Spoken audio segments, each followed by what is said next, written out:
بسم اللہ الرحمن الرحیم۔ السلام علیکم ورحمۃ اللہ وبرکاتہ۔ خیبر پختونخوا میں آنے والے تباہ کن سیلاب کا آج 14واں دن ہے، اور اس وقت جو مناظر میں آپ کو دکھانے والا ہوں یہ گزشتہ کل کے ہیں، جس سے آپ اندازہ کر سکتے ہیں کہ 13 دن پر محیط اتنے بڑے آپریشن کے بعد بھی، اور اتنی مشینوں کے استعمال کے باوجود، اور اتنی بڑی مقدار میں رضاکاروں کی رضاکارانہ خدمات کے باوجود 13 دن گزرنے کے بعد بھی سیلاب زدہ علاقوں کی صورتحال یہ ہے۔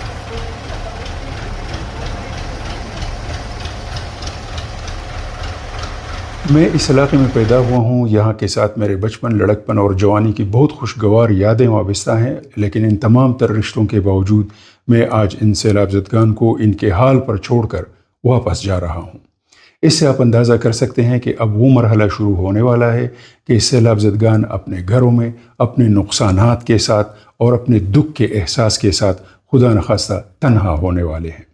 پنجاب میں بھی بہت تباہ کن سیلاب آیا ہوا ہے، اور اس کی وجہ سے قومی توجہ بھی تقسیم ہونے والی ہے۔ اس علاقے میں جو کیچڑ کے پہاڑ کھڑے ہو گئے تھے ان کو کئی بار صاف کیا گیا ہے۔ یہ جو میں آپ کو گلی دکھا رہا ہوں یہ بار بار صاف ہوئی ہے، یہ سڑک بار بار صاف ہوا ہے، لیکن اس کے باوجود جس کو صفائی کہتے ہیں وہ ابھی مرحلہ شروع ہونے والا ہے۔ جب رضاکار تک ہار گئے اور جب یہ سیلاب زدگان تکن سے چور تھے، تو یہ مقامی حکومتوں کے اہلکار یہ اپنے سگوں کی طرح ان لوگوں کے ساتھ لگے ہوئے ہیں اور اب بھی کام کر رہے ہیں۔ واسا کے اہلکار لگے ہوئے ہیں، نکاسی کا نظام بحال کرنے کی کوشش کر رہے ہیں، لیکن ہم نے نالیاں اتنی چھوٹی بنائی ہوئی ہیں کہ اس میں ہاتھ سے کام کرنا پڑتا ہے۔ گلیاں ہم نے اتنی چھوٹی اور تنگ بنائی ہوئی ہے کہ اس میں مشینیں کام نہیں کر سکتی، اور ہمیں اپنے اس ہزاروں سال پرانے دوست کو بلانے کی ضرورت پڑی ہے۔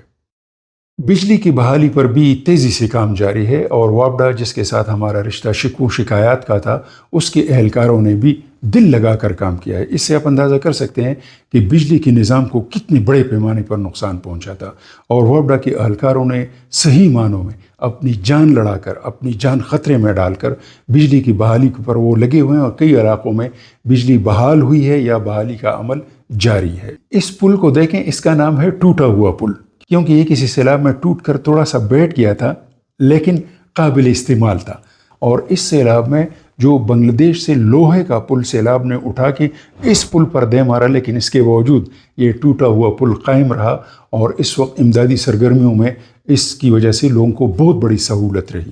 یہاں پر جو گزشتہ 13 دن کے دوران چہل پہل تھی، اس وقت وہ چہل پہل ختم ہو چکی ہے۔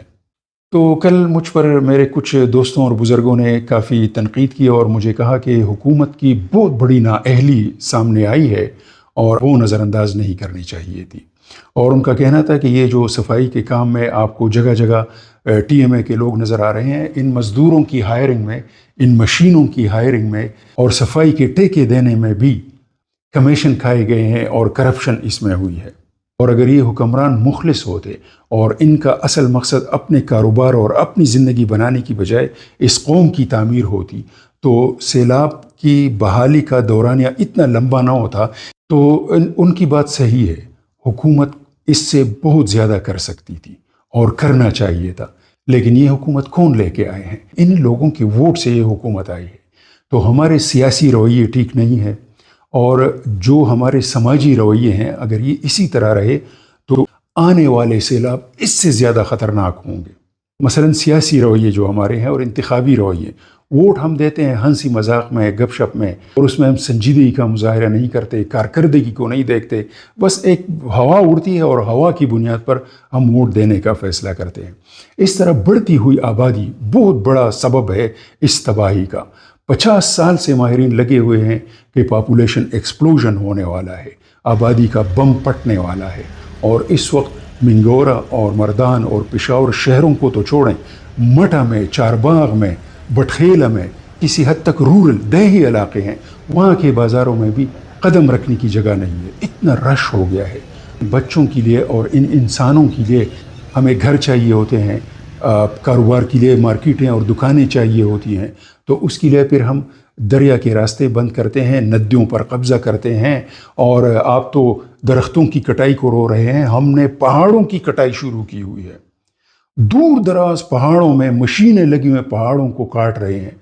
تو آبادی اتنا سنگین مسئلہ ہے کہ اگر آج ہم اس مسئلے پہ صحیح پالیسی اپنائیں تو اس کے اثرات ظاہر ہونے میں 50 سال ہمیں لگیں گے۔ ہر آنے والا سیلاب گزشتہ سیلاب سے زیادہ خطرناک اور تباہ کن ہوگا۔ پھر راستے کے لیے ہم جگہ نہیں دیتے، ہم اپنے آپ کو راستہ نہیں دیتے۔ تو ان رویوں کے ساتھ تو سروائیول بہت مشکل ہے۔ ہمیں اپنے رویوں پر، اپنے گریبان میں ہمیں جاننا ہوگا۔